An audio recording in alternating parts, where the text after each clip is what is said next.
Hey guys, Professor Bill, Comic Book University, and Engineward, issue number 1. We're going to talk about this comic book a little bit and what I feel could be lacking after we talk about who made the comic book. So let's go. This is, again, Vault Comics, Engineward, written by George Mann, art by Joe Eisma, colors by Michael Garland, and letters by Hassan Otsmane-ElHaou. Alright, so boom.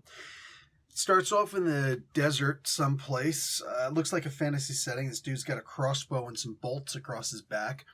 And he's pulling some clay-looking head. You figure maybe it's just covered in dirt. It's like a skull, and he's got to get it out and, chip the stuff off and find an old human, right?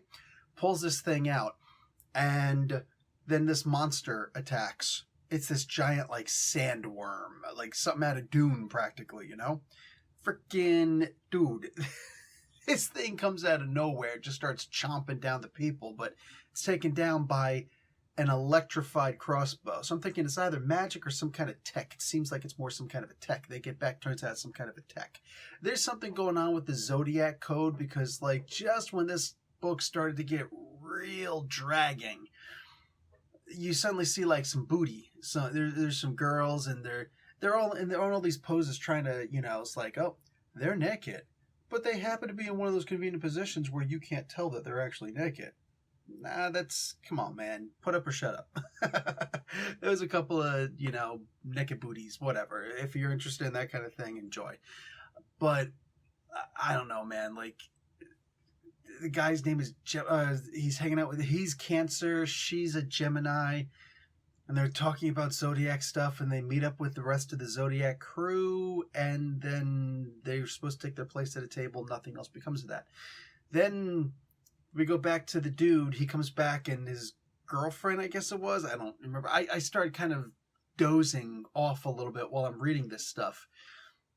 This girl's there. It's like, thank the gods you're back or whatever. And it's like, oh, look what you found. And it's some kind of a golem head, because they've got golems there already, but this is like one of the original golems, and which is basically a automaton that was meant to protect people. That's what a golem is supposed to be. It actually comes out of Jewish lore, Talmudic, I believe. And yeah, it's like, oh, slave unit activated or whatever, and then that's the end of the book. That is legit the end of the book. You might be saying, well, Professor, what happened in the foreword? What happened in the preamble? There was none. So I guess I could have looked up to see, was there a part 1 to this? But I wouldn't know what it was called. Is there, Engineward prequel or whatever? I don't know. I don't know. I didn't even bother looking up because what's the point? Look. I mostly got this because it's a number 1. I'm interested in the number 1s. There's a pretty cool, fold-out cover. It's actually supposed to be like this. And then, boom! Ancient Earth, or Earth as an ancient myth, stuff like that. It seems like this could be fun. There is no information given in here. If they needed to make this a double-sized issue, a triple-sized issue, a full-fledged graphic novel, in order for me to be able to find enough in here to read, in order to be able to understand what's going on, if they needed a forward, an afterword, if they needed an interruption, if they needed some flat-out exposition, I don't care. They should have done it. Because I just read in issue 1. I have no idea what's going on. I'm not even that interested in what happened. I have zero reason to read the next issue. That's a shame. Because I feel like you don't spend this much money on the art. You don't do that much. You don't put all this together and make it that great to have a horrible story. I feel like there's something there. But it's not good enough to make me want to put this in my pull bin. Which means, if I remember, and I see this book, issue 2, on the shelf in a month or whatever, then I'll grab it. But if I don't,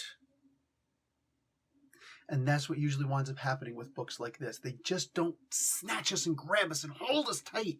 This is more like, God reaching out in the Michelangelo, in the Sistine Chapel, reaching out, stretching. And Adam's just like, no effort, I can barely touch you, whatever, oh well. You know, like that's what this book is. I'm trying. I bought it, I read it, and I just don't have enough information to care or to want to continue or to understand what's happening. No reason to get issue 2. That's a shame. Like I said, the art is pretty good in here. A couple of characters, they're not well developed. I don't know anything about most of these characters. I don't know if there's even a bad guy. I assume that the cancer guy is a bad guy. I mean, I'm a cancer. Does that make me the bad guy? I don't wear a mask. Anyway, they tried.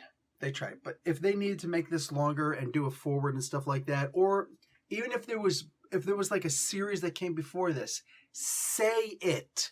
Say it. So I could say, oh, well, I don't understand because there's a whole world that happened before this.